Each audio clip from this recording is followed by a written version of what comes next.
Hello friends, welcome back to my channel. तो आज मैं आप लोगों के बीच सीटेट की प्रीवियस ईयर की क्वेश्चंस लाई हुई हूँ, क्योंकि ना सीटेट में प्रीवियस ईयर की ही क्वेश्चन बार बार रिपीट होते रहती है। तो आप लोग प्रीवियस क्वेश्चन को ज़रूर से ज़रूर एक बार देख लें। इस वीडियो में टोटल 30 क्वेश्चन रहेंगे, वो भी सीडीपी की, और नेक्स्ट डे मेरी मैथ की क्वेश्चन रहेगी, तो वो भी आप लोग ज़रूर देख लीजिएगा। तो चलिए वीडियो स्टार्ट करते हैं। तो यहाँ जो सबसे पहली क्वेश्चन है ये है सेट नंबर 1। उससे आप लोगों को कोई फ़र्क नहीं पड़ता है, कोई भी सेट रहे, बट क्वेश्चन है डिस्ग्राफिया क्या होता है। तो इसका जो ऑप्शन है एक भाषण विकार है जिसकी विशेषता हकलाना और उच्चारण में त्रुटियां करना है। यह ऑप्शन नंबर 1। ऑप्शन नंबर 2 है एक गति युक्त विकार है जिसकी विशेषता स्थूल पेशीय बाधिता है। ऑप्शन नंबर 3 एक तांत्रिका विकार है जिसकी विशेषता अक्षरों और आकारों को बनाने में कठिनाइयां हैं। और ऑप्शन नंबर 4 एक मनोवैज्ञानिक विकार है जिसकी विशेषता ध्यान का अभाव है और आवेगशील व्यवहार है। तो चलिए मैं बताती हूँ आप लोगों को डिस्ग्राफिया क्या होती है। डिस्ग्राफिया होती है वैसा बच्चा जिसको लिखने में प्रॉब्लम होती है, जिसमें जो लिख नहीं पाता है उसे बोलते हैं डिस्ग्राफिया। ग्राफ मीन्स लिखना, इसलिए इसका सही जो होगा ऑप्शन नंबर 3 होगा सही। डिस्ग्राफिया एक तांत्रिका विकार है जिसकी विशेषता अक्षरों और आकारों को बनाने में कठिनाइयां हैं, उसे लिखने में परेशानी होती है। तो इसका जो सही आंसर है वह है ऑप्शन नंबर 3। तो चलिए अब चलते हैं नेक्स्ट क्वेश्चन पे। प्रतिभावान बच्चों को शिक्षित करने का उपागम जो उन्हें असामान्य रूप से तीव्र गति से पाठ्यचर्या के माध्यम से आगे बढ़ाता है क्या कहलाता है। इसका जो सही आंसर है वह है ऑप्शन नंबर 3। नेक्स्ट है शिक्षक जो समावेशी कक्षाओं की दिशा में काम कर रहे हैं उन्हें चाहिए कि वो वैसा शिक्षक जो समावेशी कक्षा में, समावेशी मीन्स होता है सभी बच्चे को समान समझने वाला। ऑप्शन नंबर 1 है पाठ्यचर्या में अनुकूलन करें, विविध दृष्टिकोणों को शामिल करें, अपने स्वयं के अंतर्निहित पूर्वाग्रहों को जांच करें, विविधताओं को एक बाधा के रूप में देखें। तो इसका जो ऑप्शन होगा मीन्स फर्स्ट सेकेंड थर्ड, तो इसमें जो है ऑप्शन नंबर 2 होगा सही, मीन्स फर्स्ट सेकेंड और थर्ड। फर्स्ट भी सही होगा इसमें, और सेकेंड भी सही होगा, और थर्ड होगा।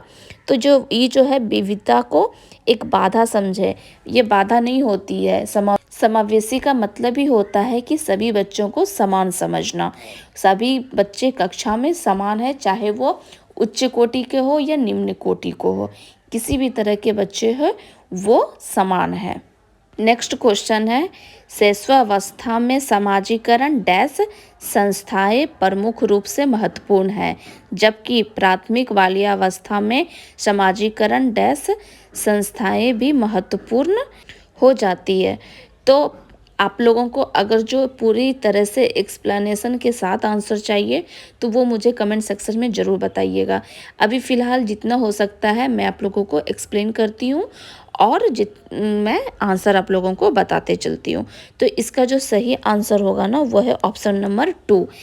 शैशव अवस्था का जो समाजीकरण होता है ना वो प्राथमिक होता है वो, और सेकेंड जो है और यहाँ पे है दिया हुआ है बाल्यावस्था, तो बाल्यावस्था का जो समाजीकरण होगा ना वो सेकेंडरी होगा, मीन्स माध्यमिक होगा।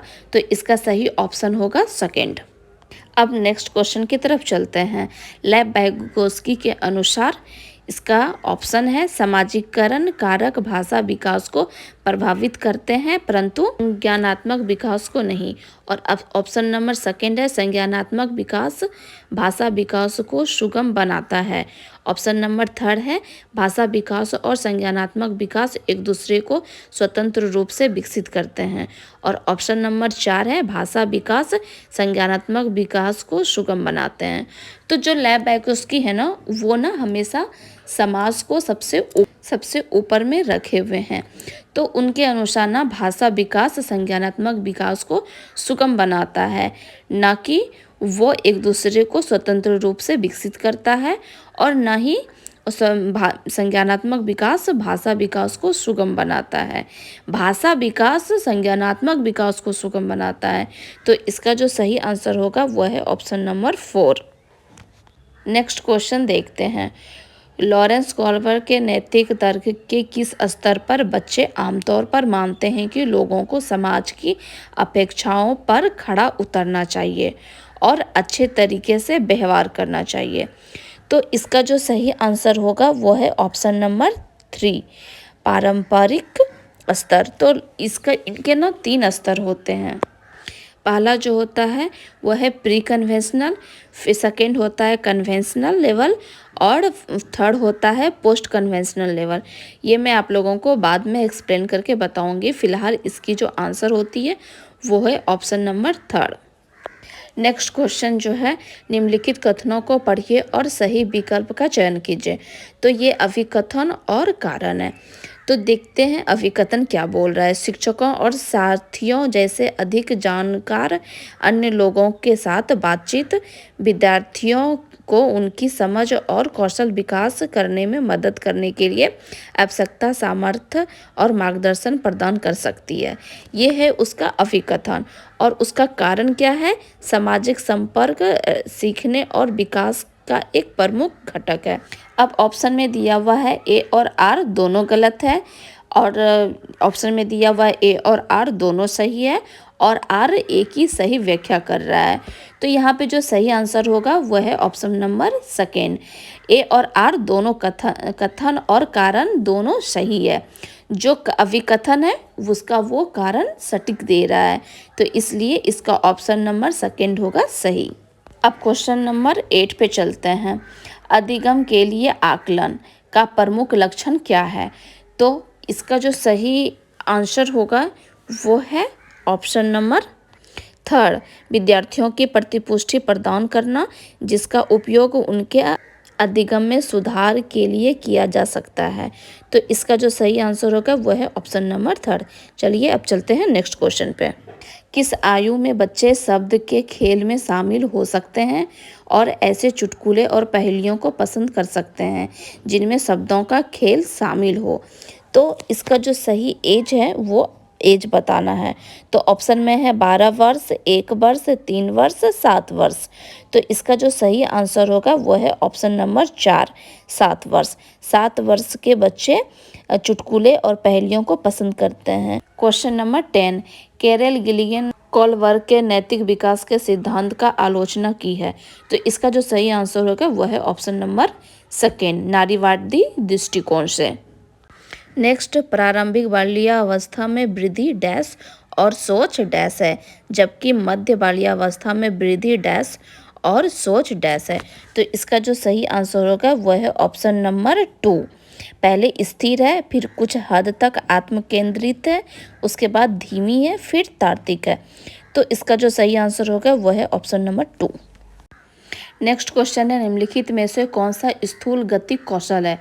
इसका जो सही आंसर होगा यह है ऑप्शन नंबर 2, तैरना। तैरना है स्थूल गति कौशल, जिसे बोलते हैं ग्रॉस मोटर स्किल। तो ग्रॉस मोटर स्किल क्या होता है और फाइन मोटर स्किल क्या होता है?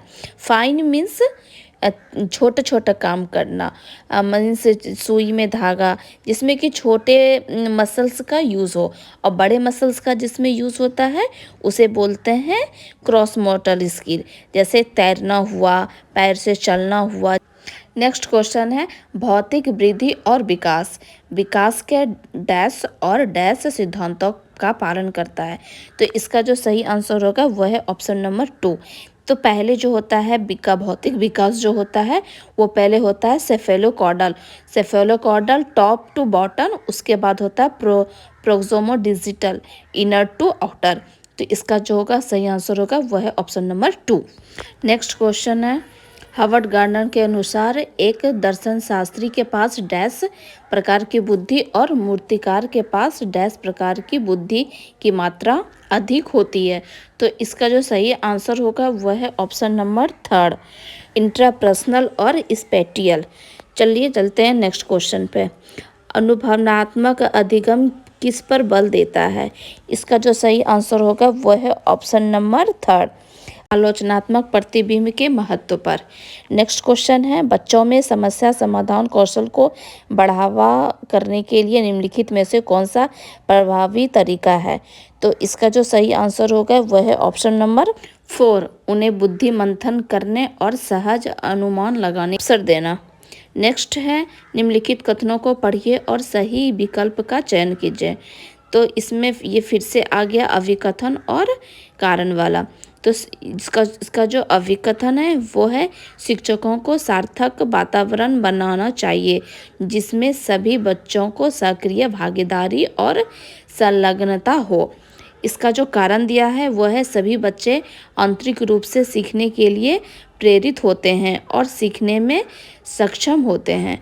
इसका जो सही आंसर होगा वो है ऑप्शन नंबर 2, ए और आर दोनों सही है और आर ए की सही व्याख्या कर रहा है। नेक्स्ट क्वेश्चन, निम्नलिखित में से कौन सी प्रक्रिया अधिगम के दौरान योगदान नहीं देती है? तो इसकी जो सही आंसर होगी वह है ऑप्शन नंबर 4, गैर प्रासंगिकरण। नेक्स्ट क्वेश्चन है, निम्नलिखित में से कौन सा एक ऐसे प्रश्न का उदाहरण है जिसमें विद्यार्थियों को अपनी सोच पर विचार करने की आवश्यकता होती है? तो इसका जो सही होगा वह है ऑप्शन नंबर 4, कक्षा की शुरुआत से क्रियाओं के उपयोग के बारे में अपनी समझ कैसे बदलती है। तो क्वेश्चन नंबर 21 अब देखते हैं, निम्नलिखित में से कौन सा विफलता के लिए आंतरिक आरोपण का एक उदाहरण है? तो इसका जो सही आंसर है वो है ऑप्शन नंबर 2, मैं परीक्षा में फेल हो गया क्योंकि मैंने पर्याप्त पढ़ाई नहीं की थी। नेक्स्ट 22 नंबर, निम्नलिखित कथनों को पढ़िए और सही का विकल्प का चयन कीजिए।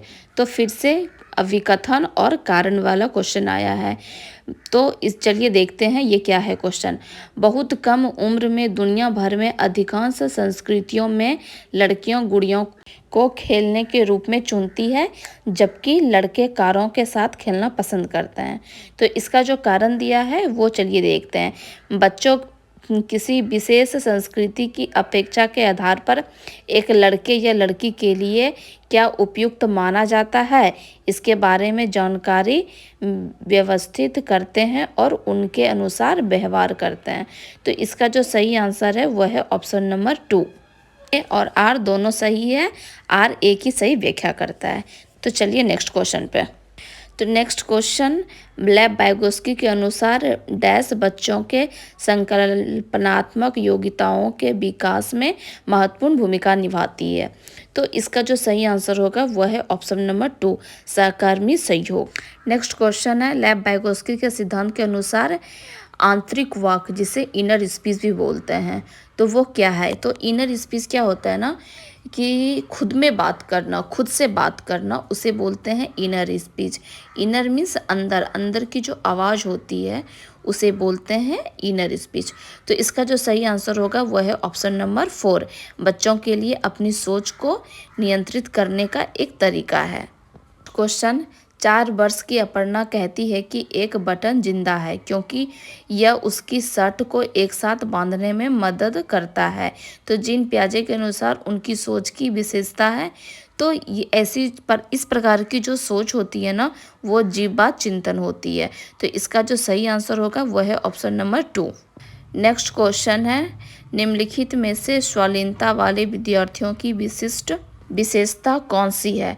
तो इसका जो सही आंसर है वह है ऑप्शन नंबर 3, बार बार दोहराव और आवृत्ति व्यवहार। तो नेक्स्ट क्वेश्चन है, निम्नलिखित कथनों को पढ़िए और सही विकल्प का चयन कीजिए। फिर से आ गया कथन और कारण वाला। तो अभिकथन जो है, शिक्षार्थियों के बीच समालोचनात्मक चिंतन को सुगम बनाने के लिए शिक्षकों को उन्हें विविध परिस्थितियों और विभिन्न दृष्टिकोणों से अवगत कराना चाहिए। और इसका जो कारण है, जब विद्यार्थी विविध मतभेदों के बीच बातचीत में संलग्न होते हैं तो वे समालोचनात्मक और रचनात्मक रूप से सोचने की अपनी क्षमताओं को सीखते और समृद्ध करते हैं। तो इसका जो सही आंसर होगा वह है ऑप्शन नंबर 2, ए और आर दोनों सही है। नेक्स्ट क्वेश्चन देखते हैं, निम्नलिखित में से अधिगम का प्राथमिक लक्षण कौन सा होना चाहिए? इसका जो सही आंसर है वो है समालोचनात्मक चिंतन का विकास करना, मीन्स ऑप्शन नंबर 4। नेक्स्ट है, बच्चे सबसे प्रभावी ढंग से तब सीखते हैं यदि कोई अवधारणा, तो इसका जो आंसर होगा वह है ऑप्शन नंबर 1, समान से विशिष्ट की ओर बढ़ती है। तो इसका सही आंसर है ऑप्शन नंबर 1। अब लास्ट क्वेश्चन है आज की, विद्यार्थियों की सीखने की शैलियों में विविधताएं। इसका सही आंसर है ऑप्शन नंबर 1 को महत्व देना चाहिए और मानव विविधताओं के प्रतिबिंब के रूप में देखा जाना चाहिए। तो आज की जो मेरी वीडियो है यहाँ हो गई है पूरी तरह से कंप्लीट। तो चलिए अब मिलते हैं नेक्स्ट वीडियो में।